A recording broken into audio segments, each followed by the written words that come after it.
Saludo a dos amigos mientras llega un tercero. Saludo al querido Norman Pearl, columnista, analista y amigo de este espacio libre como el viento. Mi querido Norman, buenas noches, ¿cómo te va? Hola Vicente, ¿cómo estás? Buenas noches, qué gusto estar por aquí nuevamente. Un saludo a toda la audiencia. Sé que estará también por ahí Jaime, eventualmente también llegará Hamlet y eso a mí siempre me agrada compartir con todos ustedes, mi querido Vicente. Pues ya llegó, como bien dices, el maestro Jaime Hernández, periodista de larga trayectoria, corresponsal de guerra, de los buenos, porque ya supe que hasta un programa hicieron con Jordi Rosado, que era el patiño de Adal Ramones, Lalo Salazar, Alberto Peláez. ¿No te invitaron a ti? ¿Qué cosas? Estoy hasta, lo asumo como mío, el feo. Pues, ¿por qué será? Porque les pones una pinche arrastrada, mi querido Jaime Hernández. ¿Cómo estás? Te saludo con mucho gusto. ¿Sabes? Son muy mendigos, no me quieren invitar a sus pachangas y luego tampoco me quieren rendir homenaje en el Senado, como si se lo rinden a Alberto Peláez. Yo estoy muy deprimido, Vicente, muy deprimido. Se te nota, se te nota. Oigan, a ver, ¿cómo ven con esta asociación civil de Marcelo? No es un rompimiento ya, mi querido Norman Pearl.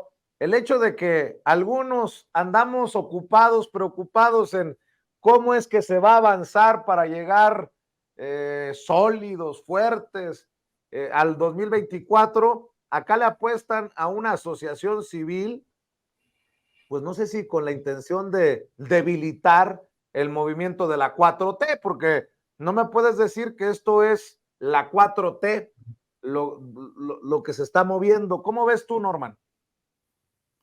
Bueno, sin duda alguna es un rompimiento tácito. Esto es un acto de traición, hay que decirlo con todas las letras. No es posible. Mira, por estatuto y con el antecedente del PRD, en Morena estableció una condicionante para quien participara por un nuevo militante.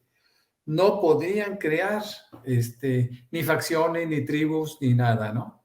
Y esto es una cosa demasiado escandalosa, ¿no? Porque Marcelo Ebrard está creando una asociación, lo dice también de manera pragmática, dice, bueno, es que estamos creando esta asociación pues para rescatar un poquito, amarrar lo que hicimos en esta especie de pre-campaña, ¿no? Toda esa gente que convencimos, que nos dieron su apoyo, etcétera, en algunas ciudades, no visitó todo el país, pero bueno, en las ciudades donde estuvo, pues él pretende amarrarlos, por decirlo de alguna manera, a través de un mecanismo diferente, ¿no?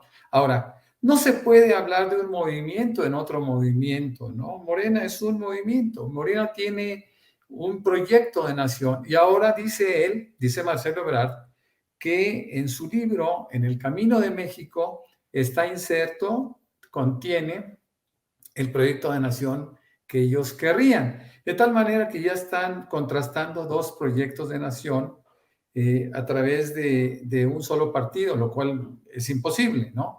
Yo creo que Marcelo Ebrard sí necesita ya no reflexionar, ya tomó su decisión. Él dice que cuando le preguntan que si se irá de Morena, dice, bueno, cuando me contesten, si no se resuelve como yo quiero, es decir, que se desconozca la elección por parte del pueblo, de la encuesta, a Claudia Sheinbaum, una vez que se desconozca y que se reponga el procedimiento, no me voy. Entonces ya es una posición no solo caprichosa, pues es una cosa que él estuvo pensando siempre. Él siempre supo, Vicente, siempre supo a través de las encuestas que estaba en una condición de desventaja abierta con respecto a Claudia Sheinbaum. Todo el mundo lo sabía. No lo quería aceptar, pensaba que iba a haber por ahí un golpe de suerte, etcétera, etcétera. Pero eso no existe. Era muy claro que Claudia se haría de esa precandidatura, por decirlo de otra manera, y en el caso específico de Marcelo, bueno, sabía perfectamente bien que iba a perder y desde antes de que iniciara el proceso ya había tramado la posibilidad de deshacerse de Morena o de salirse de Morena, pero eso sí, capitalizando su propia fuerza dentro del partido. Es decir, él tiene unos cuantos senadores, otros diputados, seguramente debe tener algunos seguidores, pero lo que no hay que pasar por alto es lo siguiente. Yo alguna vez lo dije en algún tweet o quizá en un artículo, no me acuerdo. Si Morena hubiera cerrado, es decir, hubiera decidido que la elección, que esta encuesta, perdón, que se iba a hacer, fuera solamente dentro del partido y simpatizantes, te aseguro, Vicente, te aseguro, Jaime, que no hubiera ganado ni siquiera el 5% de esa participación. Porque lo hemos dicho muchas veces, Marcelo pues, no es de Morena, él nunca quiso estar en Morena, ¿no? Él se sumó a Morena el año pasado, en julio de 2022, y se sumó a regañadientes porque consideró que habría de ser una de las condicionantes. Pero creo que Marcelo comete el error de su vida. No creo que este pequeño grupo que le está acompañando lo pueda sacar adelante. Incluyo ahí a mi amiga Jacob Polemski y 2 o 3 personas que ubico dentro de Morena. Los demás para mí son desconocidos, nunca los vi. Y bueno, pues parece que son neomorenistas como el mismo Marcelo Ebrard, mi querido Vicente. Pues, ¿qué te digo, Norman? Esto toma tintes, diría un amigo, bizarros, aunque bizarro tenga un concepto diferente al que se puedan imaginar. Mi querido Jaime Hernández, maestro, ilumínanos con tus comentarios, a ver si se le ilumina, se le prende el foco a Marcelo Ebrard, porque parece que va rumbo al abismo, se está quedando solo. Y yo creo que para mí el acto que protagonizó hoy en medio ahí de un grupete de amigos, él dice que, digamos, el horizonte que está planteando Marcelo es que no puede anunciar hoy la creación de un partido, que tiene que ser una asociación, y a partir de la asociación va a convertir como plataforma para crear su movimiento, pero todos sabemos que un movimiento tarda muchísimo, muchísimo en nacer, en crecer y rendir frutos. Así es que yo creo que lo que hizo Marcelo Ebrard fue lo que llamo yo una puesta en escena de una huida hacia ninguna parte. ¿Por qué no está yendo hacia ningún lado? Porque lo interesante, si se dan cuenta, es que anuncia la creación de esta asociación, pero al mismo tiempo no se atreve a anunciar su ruptura definitiva con Morena. ¿Por qué? Pues porque aún tiene que conocer el resultado de la investigación que ya anunció Mario Delgado y que casi con toda certeza va a decir que el proceso estuvo bien, fue correcto. Entonces, yo francamente no encuentro qué esté esperando Marcelo Ebrard. A lo mejor espera que le suban la oferta, que le pongan más cosas sobre la mesa. Pero yo realmente lo encuentro bastante complicado, porque más allá de la posición que pueda conseguir en el Senado, yo no veo por dónde, ¿no? Pero más allá de todo esto, yo digo que la presentación de la asociación de Marcelo Ebrard es una huida hacia ningún lado, porque primero, yo creo que todos sabemos que los partidos políticos en México han pasado por y la siguen padeciendo una crisis brutal de credibilidad, de prestigio. Ya, busca cualquier joven y diles que se apunte al PAN o al PRD y te mandan al carajo. Entonces, imagínate tú si la labor de Marcelo Ebrard va a ser crear una asociación para acto seguido, crear un partido, pues necesitas militantes, ¿no? ¿Y de dónde van a salir esos militantes, no? Y lo que se sabe es que la sociedad mexicana ya no cree en los partidos políticos al uso. ¿Por qué? Porque se ha visto que los partidos políticos en México con el tiempo se han terminado por convertir en franquicias para seguir mamando presupuesto del erario. Y luego tienes un segundo elemento que es particularmente problemático para Marcelo Ebrard, que es su propia trayectoria como político. Marcelo Ebrard no puede negar su pasado.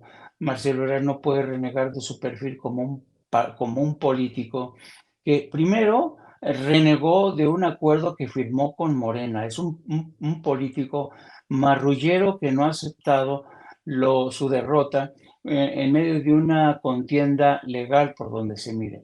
Y luego tienes el propio Marcelo Ebrard. Y entonces, para las nuevas generaciones, sobre todo, apostar por este tipo de políticos, francamente, ya sabemos que no, es imposible. Ahora sí que es los sueños mojados, de wet dreams de Marcelo Ebrard, creer que de la nada va a surgir primero un partido político que lo va a catapultar y luego un movimiento que le va a permitir a él colocarse en la cresta de ese movimiento, como ocurrió con Andrés Manuel López Obrador, y yo lo veo en chino, querido Vicente, querido Norman. El caso de aquel que piensa, el caso de aquel que piensa que es como Andrés Manuel López Obrador, pero no le han dicho que no lo es. Me suena a novela, se me hace que me voy a poner a escribir muy pronto. Mi querido Norman, tú le sabes a esto, y ya hablando también de los esfuerzos de defensa de la Cuarta Transformación, los consejos estatales de Morena van a tener un papel importante en la selección de las coordinaciones estatales de la defensa de la 4T y bueno, pues a estar al pendiente. Un proceso en el que estarán recorriendo el país Claudia Sheinbaum y Mario Delgado, por lo menos, mi querido Norman. Sí, bueno, estos comités de defensa son importantísimos, pero déjame decirte algo que también es relevante. En el caso específico del PRI y del PAN, lo hemos visto con el paso del tiempo, el mismo PRD, su publicidad o su penetración hacia la gente es a través de los medios. Hoy por hoy ellos tienen los medios, pero no llegan a todo el mundo. En cambio, Morena, en 2017, desde 2016, 2015, se empezaron a hacer un trabajo de casa por casa. Yo me acuerdo perfectamente bien con la edición de millones de periódicos Regeneración que se entregaban casa por casa y a través de ahí pues se mandaba el proyecto, se mandaban las ideas y se tenía sobre todo presencia con cada uno de los potenciales votantes. Por eso se dice que estos partidos pues no entienden el territorio porque no tienen territorio, porque además no les interesa. Entonces estos comités de Morena que echó a andar el día de ayer Claudia Sheinbaum en Morelia, pues son muy importantes, van a ser justamente la palanca que detone la posibilidad de triunfo. Hay gente a la cual no se puede llegar y a través de la publicidad masiva, a través del aire, como se suele decir, difícilmente lo van a lograr. Solamente Morena, y en este caso sus aliados incorporados, el PT, el Verde, estoy seguro que aprenderán a manejar un mecanismo similar, a hacer grupos. Y entiendo que, por ejemplo, fíjate qué interesante lo que hizo Claudia Sheinbaum en Morelia. Hace una reunión donde está incorporando a toda la sociedad. No solo son los comités estatales y municipales que entiendo ya se están formando dentro de Morena en todos los estados, sino que también incorpora a la población a través de un mecanismo que hizo Andrés Manuel en su momento, ¿no? Donde incorpora a sindicatos, invita a líderes sindicales, perdón, invita a miembros de la sociedad civil, invita a todo el mundo que se incorpore. Y también hay algo que debe ser importante saberlo. Andrés Manuel López Obrador en 2018 entendió que no se podía mantener al margen de la sociedad global. En 2006 y 2012 era todavía un grupo sectario, es decir, éramos muy puros, era la izquierda, ¿no? Solamente. En 2018 se abre, se vuelve plural e invita a toda la sociedad. Y es como llega tanta gente, ¿no? Me llama la atención, por ejemplo, que en esa adhesión que hicieran a Claudia Sheinbaum por parte de un grupito panista de la Ciudad de México, fuera tan criticado, pues bueno, el mecanismo es ese, es decir, vamos a tratar de invitar a toda la sociedad. Me acuerdo perfecto cuando Andrés Manuel en 2017 decía, en Morena todo el mundo tiene un lugar, todo el mundo tiene cabida, a excepción, decía, de la mafia del poder. Y señalaba concretamente a Salinas, a Fernández Ceballos y algunos otros personajes de la política y del pasado, ¿no? Entonces, creo que Claudia Sheinbaum inicia con algo que funcionó, y lo que funciona hay que repetirlo, ¿no? Y creo que lo está haciendo muy, muy bien con este nombramiento. Se van a llegar a 70 y tantos mil personas que representen al partido en el país, y estas personas van a llevar la voz y van a llevar el proyecto y van a llevar ese segundo piso, como le dice de una manera simpática, de la cuarta transformación a todo el país. Muy, muy importante este trabajo, muy importante defender inclusive el voto. Estas estructuras son fundamentales y solamente la podría hacer Morena, porque Morena tiene una enorme cantidad de militantes y tiene una participación bastante heroica, diría yo, porque los partidos de derecha, pues son partidos más comodinos, ¿no? Su gente es más comodina, no hacen territorio, no visitan territorios, no trabajan. Entonces Morena una vez más va a ganar por ese lado, ¿no? Ese va a ser el camino por el que se está optando para poder llegar a todos y para poder llegar a todos con mucha claridad, Vicente, Jaime. Así es, y hablando de su contrincante, de Xóchitl Gálvez, la han entrevistado en esta cosa que se llama Tragaluz de Collado, de Fernando del Collado, mi querido Jaime, y entre otras cosas, fíjate lo que dice Xóchitl Gálvez. Si me matan, que pongan a otra valiente como yo. Otra vez, esto de el tema de la violencia, del tema del magnicidio, y bueno, pues los dedos apuntarían a Palacio Nacional. Qué grotesco esto, mi querido Jaime Hernández. Sí, francamente, yo creo que el problema, ¿sabes? Es que Xóchitl Gálvez ya parece una gallina sin cabeza. Yo no sé quién está al frente de su campaña, yo no sé quién le está asesorando, pero lo que está haciendo Xóchitl Gálvez es dando muchos tumbos, y todos ellos hacia el extremo, ¿no? Hacia el extremo, por ejemplo, lo que acaba de declarar, diciendo que insinuando que hay una amenaza de muerte contra ella, ¿no? Y también asegurando que Claudia Sheinbaum le quiere derruir su casa. Es decir, Xóchitl Gálvez es la víctima de López Obrador, de Claudia Sheinbaum, y así se la va a pasear pateando el bote hacia adelante, pero lo interesante del caso es que no logra levantar en las encuestas Xóchitl Gálvez, y eso es lo realmente preocupante y apremiante, diría yo, para el equipo de Claudio X, que no consigue que su candidata reflote a pesar de estas declaraciones tan estridentes, ¿no? Y esto también te demuestra hasta qué punto Xóchitl Gálvez se ha convertido en una candidata que es como un elefante en cacharrería. Solamente está preocupada por hacer ruido, ruido y más ruido, pero no hemos escuchado propuestas concretas de lo que piensa hacer en caso de ser elegida como presidente. De hecho, yo no veo ningún anticipo de la plataforma que se supone que está trabajando ya José Ángel Gurría.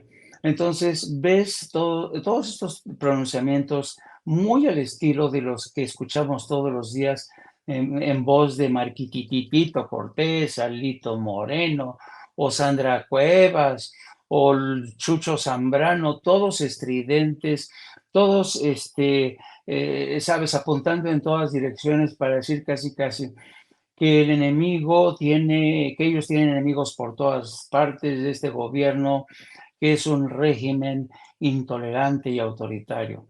Así es que yo creo que desafortunadamente esta fórmula de ir escándalo tras escándalo no va a funcionar.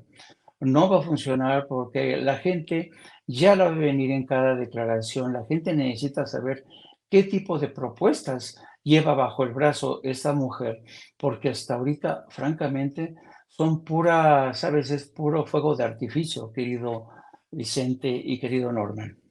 Así es. Les quiero adelantar que en la mesa de investigación contra Líneas Sin Censura con Nancy Flores vamos a hablar del cuñado de Carlos Salinas de Gortari y del dueño de Imagen, ahí donde trabaja Ciro Gómez Leiva, que son algunos de los personajes que están detrás de los contratos leoninos en cuestión de hospitales. Los contratos leoninos de los 9 hospitales que el gobierno de López Obrador busca comprar benefician a estos consorcios. A ver si Ciro Gómez Leiva no sufre de chorrillo esta noche y realmente tiene periodismo de investigación para hablar de las decenas de miles de millones de pesos que estamos pagando los mexicanos y mexicanas por culpa de Vicente Fox, de Felipe Calderón y de Enrique Peña Nieto al otorgarles estos contratos para rentar estos hospitales. Y también no se puede perder la segunda parte de la entrevista exclusiva que nos ha concedido la doctora Marielena Álvarez Buya, directora general del CONACYT, una entrevista que le concedió a nuestro amigo, al maestro Luis Guillermo Hernández.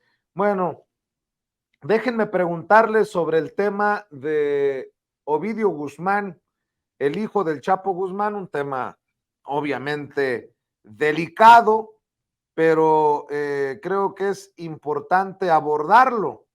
Se declara no culpable allá en Chicago. Vamos a comprometernos ya con la audiencia a darle puntual cobertura a esto que podría llevar a juicio a uno de los hijos de Joaquín Guzmán Loera, el Chapo Guzmán. Ovidio Guzmán se declara no culpable de los 5 cargos que se le imputan en la corte allá. Entre otras cosas, dijo que padece ansiedad y depresión, que fue operado del estómago y toma medicamentos para ello. De acuerdo a los colegas, se le vio nervioso, cabizbajo y parco. Habló en inglés y en español con traductor. Su próxima audiencia será el 17 de noviembre, pero por lo pronto ya su abogado, que fue el abogado de su papá, Jeffrey Lichtman, dice que no habrá acuerdo con los fiscales, que no va a pactar el hijo de Joaquín Guzmán Loera, quien fue extraditado a Estados Unidos de forma fast track, express, mientras muchos estábamos esperando el grito, estábamos agarrando nuestro sombrero, nos estábamos poniendo el paliacate en el cuello, pues ya estaba volando Ovidio Guzmán hacia Chicago. Mi querido Norman Pearl, tus impresiones. Bueno, fíjate que la decisión del gobierno mexicano de entregar en extradición a el hijo al ratón, como le dicen al hijo del Chapo Guzmán, como parte integral de un grupo aparentemente responsable de la introducción de muchas drogas, incluido el famoso fentanilo, pues es una muestra de la independencia de decisión que puede tener este gobierno, al margen de que en alguna ocasión haya saludado a su abuelita o haya recibido cartas de la misma señora que buscaba que fuera repatriado el Chapo Guzmán y pudiera tener una calidad de vida penitenciaria mejor. Yo creo que aquí demuestra el gobierno de México su independencia y la decisión de cumplir con un pacto de extradición que se tiene con diferentes países, entre los que se incluye Estados Unidos. Los principales delitos por los que se le acusa a Ovidio Guzmán aparentemente son o están radicados sus expedientes en Chicago, en Washington y en Nueva York. De tal manera que esto es prioridad para los Estados Unidos. También hay que decirlo, es una prioridad para los políticos en términos electorales. Y bueno, es una muestra del trabajo que hacen los americanos con respecto al gobierno de México y sus logros. Eso para subrayarlo como un éxito de carácter político, ¿no? Yo creo, y aquí me refiero concretamente a los demócratas, ¿no? Yo creo también que los delitos que se le hayan fincado a Ovidio Guzmán en México son posteriores a la solicitud de extradición que hicieran los Estados Unidos. Y por ello no se le radicó, no se quedó en México para enfrentar primero sus potenciales o probables delitos. De tal manera que es muy fácil entender que si se han hecho extradiciones de otra naturaleza y con otros personajes, este es, después del Chapo Guzmán, quizá la extradición más sobresaliente y que de alguna manera, vuelvo a insistir, muestra al gobierno de México como un gobierno que satisface, que cumple con sus compromisos y que no tiene temor a una oposición que ahora lo tilda de entreguista por haber entregado, valga la redundancia, al hijo de Ovidio Guzmán, el hijo del Chapo Guzmán, al gobierno de los Estados Unidos. Creo que fue una decisión correcta. Entiendo que no hubo una apelación. En principio, él buscó obtener un amparo, lo recibió de alguna manera y después ante una solicitud o una petición de insistencia por parte del gobierno americano, ya no apeló. Entonces él sabía que iba a ser extraditado y bueno, pues tendrá que enfrentar sus cargos independientemente de que ya empezó este día con su rechazo. Creo que será en el mes de noviembre, si no me equivoco, el día 17, cuando habrá de comparecer nuevamente. Pero en términos políticos podemos establecer que ambos gobiernos están cumpliendo, Vicente, Jaime.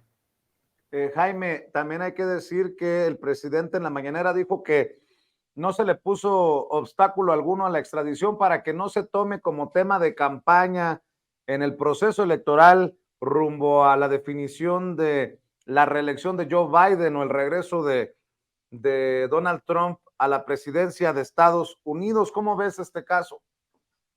Pues a mí me resultó realmente la forma en que el presidente elaboró su respuesta a la hora de referirse al caso de Ovidio Guzmán. Es interesante que el presidente haya dicho, bueno, no había ningún amparo, así es que su extradición no presentaba ningún problema, obstáculo, teníamos que cumplir con un tratado que tenemos con Estados Unidos, pero al mismo tiempo el presidente reconoció que este caso, pues quieras que no, pesa en el ánimo de los electores en Estados Unidos, porque ya sabes que desde que se han dado a conocer las últimas cifras de esta epidemia por fentanilo, cuando mueren más de 110,000 ciudadanos de Estados Unidos, pues claro, estos los republicanos y también los demócratas se han encargado de convertir a los cárteles mexicanos en los chivos expiatorios de esta crisis, cuando todos sabemos que esta crisis nació por culpa de los laboratorios de Purdue Pharma, que fíjate, los laboratorios Purdue Pharma sacaron en 1996 este medicamento Oxycodone, que fue el que detonó toda esta crisis de adicción. Y si tú haces una revisión de los casos pendientes que se tienen, por ejemplo, en el caso específico de Ovidio Guzmán, te vas a dar cuenta que todos los encauzamientos arrancan por ahí del 2017, es decir, ya cuando la crisis de adicción por los opiáceos que había detonado el oxicodín, pues ya estaba ahí, ¿no? Entonces, yo creo que, y esto hay que recordarlo y tenerlo siempre muy presente, Purdue Pharma sí pudo alcanzar un acuerdo con el Departamento de Justicia y ninguno de los dueños de la familia Sackler, que son los dueños de estos laboratorios, ningún ejecutivo de Purdue Pharma está en la cárcel. Pero ahora quien está en el banquillo de los acusados es Ovidio Guzmán, a quien han señalado como el máximo responsable por esta epidemia. Así es que yo creo que ponerlo en su exacta dimensión, yo creo que Ovidio Guzmán ya ha sido convertido en esta cabeza de turco o en este chivo expiatorio. Y llamó mucho la atención su comparecencia hoy en el tribunal de la juez, por cierto, que es una juez que designó el presidente Barack Obama en ese distrito norte de Illinois, Y llamamos la atención para todas las crónicas que he revisado, el carácter tan apocado, tan disminuido, vaya, como un ratoncito de Ovidio Guzmán, mientras se leía y daban referencia de los muchos males que ha causado, todo como el responsable del 80%, más del 80% del fentanilo que circule, que ha dañado a estados como Chicago. Se señala que él es un personaje sanguinario, él y sus hermanos son sanguinarios, incluso se divierten mientras se entregaban a sus mascotas, a tigres, a algunos de sus adversarios. Ellos lo han presentado realmente como un monstruo, ¿no? Mientras Ovidio Guzmán estaba apocadito ahí como ratoncillo. Ya sabemos el historial de Ovidio Guzmán, no estoy diciendo, no estoy sugiriendo que sea un santo, ni mucho menos. A donde voy es que efectivamente el distrito, la Corte del Norte de Illinois sabe bien que este es un caso pesado. Jeffrey Lichtman, su abogado, como tú dices, que fue el abogado de su padre, les ha pedido comprensión porque está muy enfermo, sufre de ansiedad, es muy sensible, se deprime con facilidad. Así es que estamos ¿sabes? ¿A quién creerle? ¿Al abogado que dice que su cliente sufre de ansiedad, es un pobrecito? ¿O a la gente que desde la fiscalía ha dicho que echaba a sus adversarios a los tigres, gobernaba sobre el 80% de la distribución de fentanilo? Lo acusan de haberse hecho, junto con sus hermanos, del reinado de su padre una vez que este fue detenido. Y también señalan que, porque el propio abogado, como tú bien decías, querido Vicente, ha dicho que se vaya descartando la posibilidad de que Ovidio entregue a sus hermanos, es decir, que saque, dé más información que afecte a sus hermanos. Y entonces va a ser un juicio, como dicen, va a ser una suerte, al igual que ocurrió con el Chapo Guzmán o con Genaro García Luna, va a ser una suerte de penosa novela por entregas, en el que vamos a ver que si todos los días va a aparecer deprimido, disminuido Ovidio Guzmán, o si por el contrario demuestra su verdadero carácter. Pero realmente es un caso muy interesante y también es muy interesante que precisamente se haya trasladado y se haya llevado a Chicago, donde sospechos se van a concentrar, porque en este tipo de casos los fiscales tienen una conferencia previa para saber cuál es el juzgado que mejor caso tiene contra Ovidio. Hay casos, por ejemplo, en California, tiene casos también en Nueva York, tiene también casos muy importantes en el Distrito de Columbia, pero yo creo que la Fiscalía y el Departamento de Justicia consideraron que la Corte Federal del Norte de Illinois tiene el caso más consistente. Vamos a ver si empiezan a desfilar nombres de testimonios, posibles testigos, en fin, cómo la Fiscalía se va a encargar de ir engarzando toda y cada una de las acusaciones y sobre todo cómo las va a ir sustanciando. Así es que va para largo, querido Vicente, querido Norman. Así es, y déjenme saludar tarde pero seguro al diputado federal de Morena por el estado de Jalisco, Hamlet Almaguer. Querido Hamlet, buenas noches, ¿cómo te va? Vicente, ¿cómo estás? Qué gusto saludarte, también escuchar a Jaime y a Norman. Un saludo a toda la audiencia de Sin Censura. Muy interesante el tema de este juicio que está por venir. Así es, dos cositas, Hamlet. ¿Qué piensas de la ruptura, no ruptura de Marcelo Ebrard, que como el Borolas va por su asociación civil?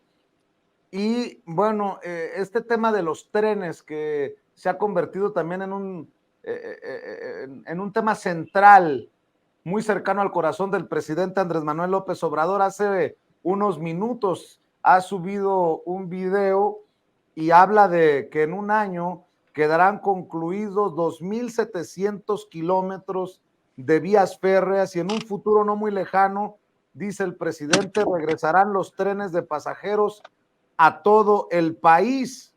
Esto a solo horas también de que haya realizado el recorrido en ferrocarril del Istmo de Tehuantepec, de Salina Cruz a Coatzacoalcos, y ya veíamos imágenes de la gente eufórica que sale a saludarlo. Y no solo eso, también se acaba de inaugurar el tren El Insurgente, que va del Valle de Toluca a la Ciudad de México. Así que dos temas, mi querido Hamlet, si me permites tu opinión, tus comentarios.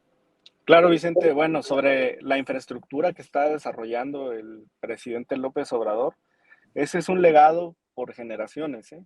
Cuando hubo gobiernos neoliberales que regalaron el patrimonio de la nación, la telefonía, la televisión, los trenes, las aerolíneas, ya quieren también regalar los sistemas de agua en los municipios y en los estados, la energía eléctrica, el petróleo.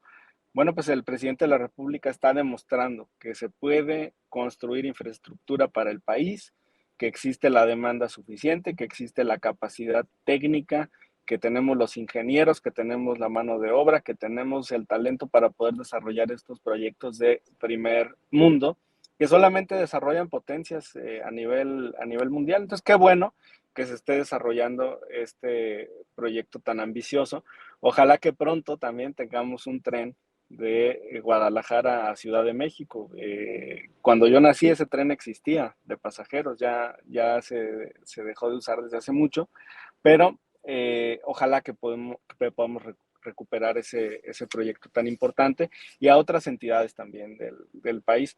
Y ha repercutido sobre todo en el sureste del país, en mejores condiciones de vida, de empleo, de ingresos para las familias de los estados del sureste del país y también en el Estado de México por este proyecto.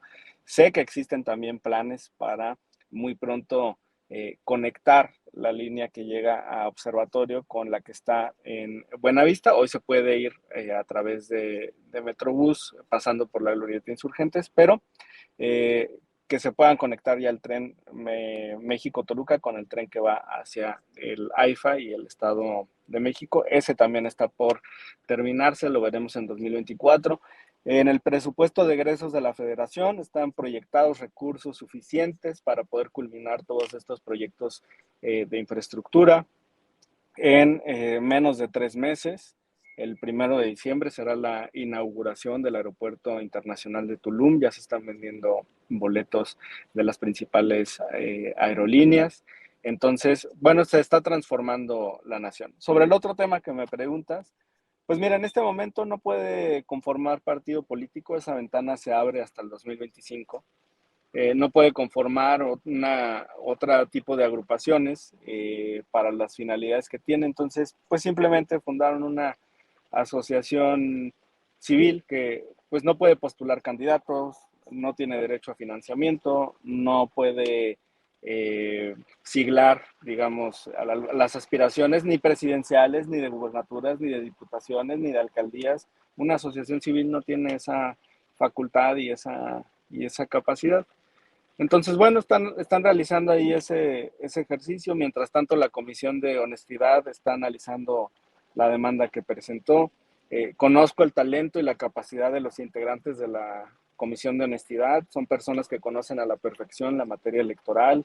Está el exdiputado Nají, el exdiputado Viedma, quien estuvo en la representación de Morena ante el INE, Vicente. Entonces, van a hacer, como lo ha dicho mi presidente Mario Delgado, un análisis minucioso y riguroso. Y decirte, si me permites, Vicente, porque sé que tienes una gran audiencia de comunidades migrantes, que en el Instituto Nacional Electoral logramos que se apruebe un acuerdo para que exista un senador en representación de los mexicanos en el exterior, además de las candidaturas en la Cámara de Diputados, Vicente, ya aplicable a partir de 2024, tendrán su senador migrante. Oye, qué noticia tan importante en momentos en que se grita también en Palacio Nacional, vivan los migrantes, pues que vivan y que no solamente esté en el discurso lo de los héroes y heroínas, sino que en la práctica también desde el legislativo se esté avanzando en ese reconocimiento de los derechos plenos de la gente que se va, pero que su corazón está acá, mi querido Hamlet. Sí, bueno, pues es un éxito también de Guadalupe Tadei, la presidenta del INE, tu paisana sonorense.